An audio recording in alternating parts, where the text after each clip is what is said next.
Hello guys. तो आज हम बात करेंगे थॉर लव एंड थंडर के ट्रेलर के बारे में। तो सबसे पहले हम बात करेंगे स्टोरी लाइन के बारे में और उसके बाद कुछ इंपॉर्टेंट सीन्स का ब्रेकडाउन करेंगे। So let's begin. जैसे कि ओपनिंग सीन में ही बताया गया है कि थॉर ने अपना ताज उतार दिया है और वो अपनी सेल्फ डिस्कवरी की जर्नी पर है। तो एक तरह से कह सकते हैं कि थॉर रिटायर्ड हो चुका है। तब भी कहानी में एंट्री हो जाती है गैलेक्टिक किलर गॉर दी गॉड बुचर की। तो इनकी लाइफ का बस एक ही मकसद है और वो है सभी गॉड्स को मारना।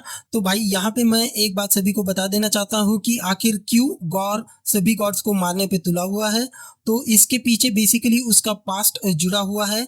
तो उसके पास में कुछ इमोशनल ट्रेजेडीज हो जाती है और उसी के चलते वो सभी गॉड से रिवेंज लेना चाहता है। तो जब थॉर को पता चलता है कि गॉर कुछ ऐसा कांड करने वाला है कि जिससे दुनिया के सभी गॉड्स खतरे में पड़ जाएंगे, तो थॉर लग जाता है बनाने में ऐसी टीम जो कि गॉर को अपने मकसद में कामयाब होने से रोके।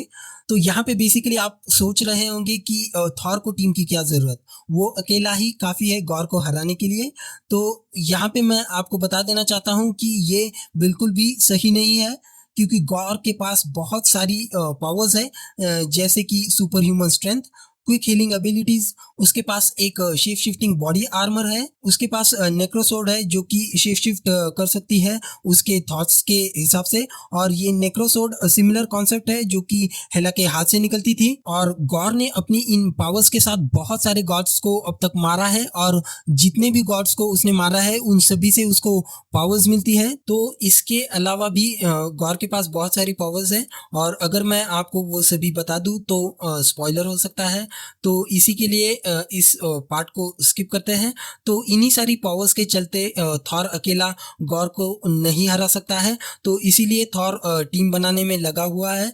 तो उसकी इस टीम में ऑलरेडी शामिल है किंग वैल्करी, उसके बाद कॉर्ग और उसके बाद जेन फॉस्टर भी उसकी टीम को ज्वाइन कर लेती है। और फाइनली थॉर को लगता है कि उसकी इस लड़ाई में ज्यूस भी उसके साथ दे। तो इसी के चलते थॉर और जेन फॉस्टर ओलंपस ट्रैवल करते हैं और वहाँ जाके ज्यूस को सारी सिचुएशन बताते हैं। तो ट्रेलर में इतनी ही स्टोरी लाइन दिखाई गई है। सो नेक्स्ट बात करेंगे सीन्स के ब्रेकडाउन के बारे में। तो सबसे पहले इस सीन में हमें दिखाई देता है कि थॉर कुछ क्रिएचर्स के साथ फाइट कर रहा है। तो ये क्रिएचर्स मुझे बेसिकली लगता है कि गॉर की आर्मी है, क्योंकि गॉर की कॉमिक बुक वर्जन के पास ये पावर है कि वो अपनी सिम्बायोटिक बॉन्डिंग की वजह से कुछ क्रिएचर्स को बना सकता है।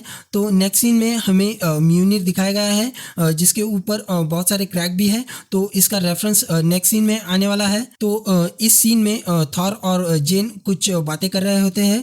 तो जेन थॉर से पूछती है कि वो कितने सालों से अलग है और खुद ही आंसर दे देती है कि नियरली 3 सालों से अलग है, जबकि थॉर के हिसाब से वो 8 सालों से अलग है। तो इसका मतलब है कि जब ब्लिप हुआ था तो उसमें शायद जेन भी गायब हो गई थी। तो इस सीन में गौर का लुक रिवील किया गया है जो कि purely black and white look है विदाउट एनी वीएफएक्स। तो मेरे हिसाब से तो ब्लैक एंड वाइट लुक कहीं ना कहीं रिलेट करता है उसके साथ पास्ट में हुई इमोशनल ट्रेजेडी को, तो जिसके बाद उसका पूरा लाइफ चेंज हो जाता है। तो इस सीन में जेन का फाइट सीन दिखाया गया है, जिसमें जेन जब म्यूनिर को घुमाती है तो वो स्प्लिट हो जाता है और हर एक पीस अलग अलग सोल्जर्स को स्ट्राइक करता है और उसके बाद वो फिर से एक हो जाता है। तो बेसिकली जेन म्यूनिर को स्प्लिट भी कर सकती है और रीअसेंबल भी कर सकती है। तो पहले वाले सीन में जो म्यूनिर पे क्रैक्स थे वो इसी वजह से थे कि वो बेसिकली बहुत फ्रिक्वेंटली स्प्लिट और रीअसेंबल होता रहता है। तो इस सीन में वैल्करी और बॉर की फाइट दिखाई देती है और उसके साथ ही वैल्करी ज्यूस के बोल्ट को यूज़ कर रही होती है।